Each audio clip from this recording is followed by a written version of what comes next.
Have you ever seen a skinny, scruffy cat looking at you from afar and wondered what its life must be like? Where did it come from? Has it ever had a home? Or does it live in the wild, facing danger every day? If it's not a well cared for cat, it's likely either a feral cat or a stray cat.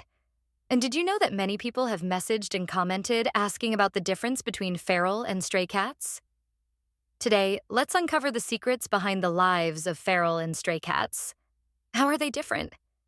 And can they really become the adorable pets you'd want in your family? Have you ever seen a skinny, scruffy cat looking at you from afar and wondered what its life must be like? Where did it come from? Has it ever had a home? Or does it live in the wild, facing danger every day? If it's not a well cared for cat, it's likely either a feral cat or a stray cat. And did you know that many people have messaged and commented asking about the difference between feral and stray cats? Today, let's uncover the secrets behind the lives of feral and stray cats. How are they different? And can they really become the adorable pets you'd want in your family? Let's start by clarifying these two concepts. You might not realize it, but both feral and stray cats live outside, without a roof over their heads, facing all kinds of dangers, from unexpected accidents to predators. But they are not the same. There is a clear difference in behavior and attitude if you really observe them closely. Stray cats are generally more friendly toward humans.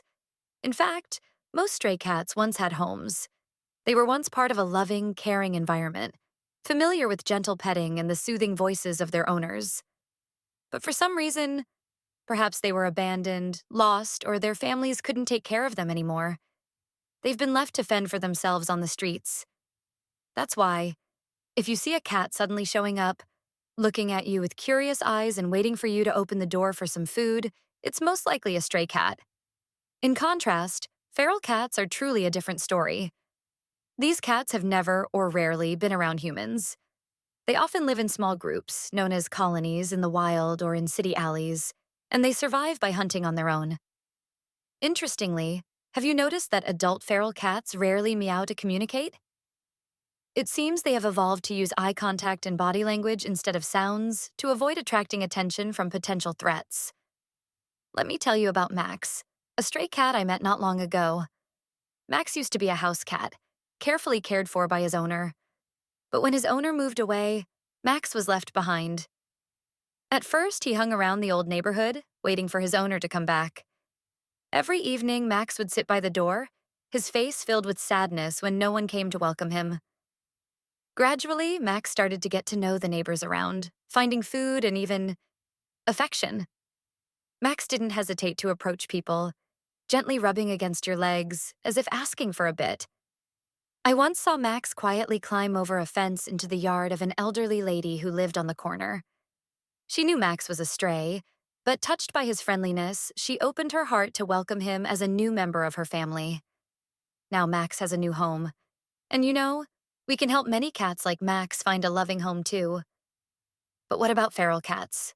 How are they different? Lucy is a well-known feral cat in the neighborhood near my home. Lucy isn't like Max. She's never lived with humans. She grew up in a colony, entirely independent and free. Lucy has never approached people, and every time we see her, she's usually far away. Lucy doesn't like being touched or petted. She just enjoys exploring and wandering in the small woods nearby. This isn't because Lucy doesn't want a home, but rather because she's used to the wild, familiar with freedom and adventure. But one day, Lucy appeared near my gate with a small wound. After a few days of trying, I finally succeeded in getting close and helping her bandage up. Although Lucy never became my pet, we still formed a special relationship. A friendship without strings, where just being there was enough. Lucy still comes to visit once every few days, always greeting me with that familiar look. And you know what? That's the beauty of a free relationship.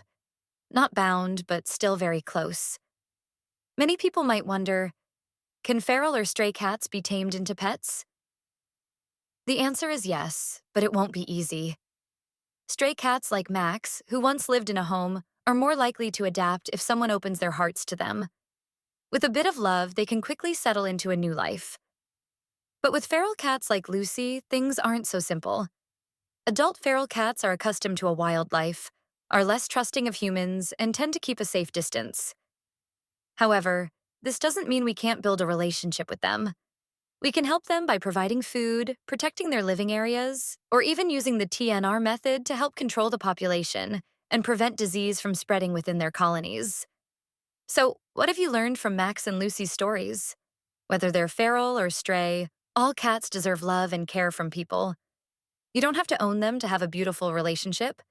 You can help a stray cat find a new home, or simply save a place in your heart for feral cats who live freely like Lucy. Because love doesn't necessarily mean possession. Sometimes love is knowing how to let them freely choose their own lives. And if you're watching this video, perhaps it's time to consider visiting an adoption center. Who knows? You might meet a special friend like Max or Lucy, a friend you didn't expect but who brings joy into your life. Thanks for watching.